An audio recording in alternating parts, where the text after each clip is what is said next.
సార్లు ఫోన్ చేసి మయూర్ సార్ వచ్చారా అడిగి మరీ వచ్చారు.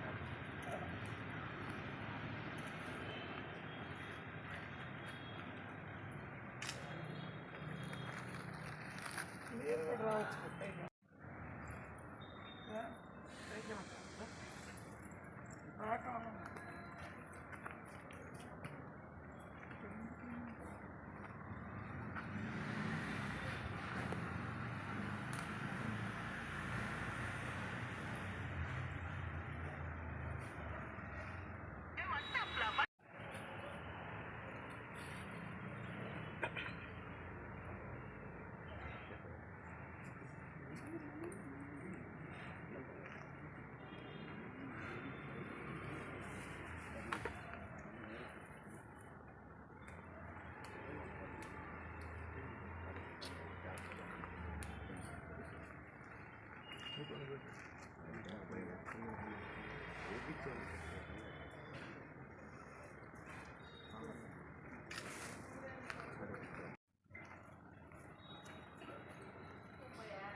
మాజీ నెల్లూరు నగర టీడీపీ శాసనసభ్యులు వారి యొక్క ఈరోజు జన్మదినం శుభాకాంక్షలు తెలియజేసుకోవాలంటే కూడా చాలా బాధగా ఉంది.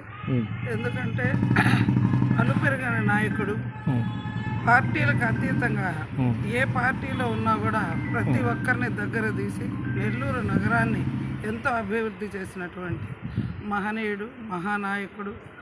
ఎప్పుడూ శాసనసభ్యుడిగా ఎక్కడా ప్రవర్తించలేదు. ప్రతి ఇంట్లో ఆయన స్నేహం, ప్రతి ఒక్కరితో బంధుత్వంలాగా, వాడి ఇంటి మనిషిలాగా ప్రతి ఒక్కరిని, నెల్లూరు ప్రజల్ని ఎంతో ఆప్యాయతగా, అభిమానంగా చూసేటటువంటి మహోన్నతమైన వ్యక్తి శ్రీ ఆనం వివేకానంద రెడ్డి గారు. ఆయన దగ్గర మేము పనిచేసేటప్పుడు ఒక వార్డు కాదు, నెల్లూరు అంటే అంత ప్రేమ, నెల్లూరు అభిమాని ఆయనకి మంత్రి పదవి ఇస్తానంటే కూడా నాకు అవసరం లేదు, నేను శాసనసభ్యుడిగానే ఉంటాను, నెల్లూరుని నేను వదలను, నెల్లూరు ప్రజలే నా ప్రాణం, నెల్లూరే నా ప్రాణం అని ఆయన నెల్లూరు నగరాన్ని అభివృద్ధి చేసి ఆఖరాకి అనారోగ్యం పాలైనటువంటి అనారోగ్యంతో ఆయన మరణించడం జరిగింది. అయినా కూడా ఈరోజు ఎన్ని పార్టీలు వచ్చినా, ఏ ప్రభుత్వం ఉన్నా, ప్రతి ఒక్క పార్టీ యొక్క నేత ఆయన్ని మర్చిపోలేదు. ప్రతి ఒక్కరూ ఆయన్ని రోజులో ఒక్కసారైనా తలుచుకుంటూ ఉన్నారు.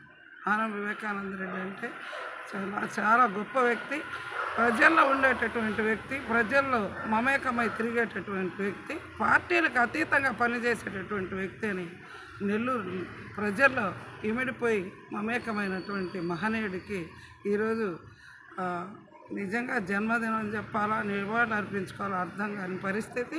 ఆయన్ని కోల్పోయిన నెల్లూరు మాకెంతో బాధగా ఉంది.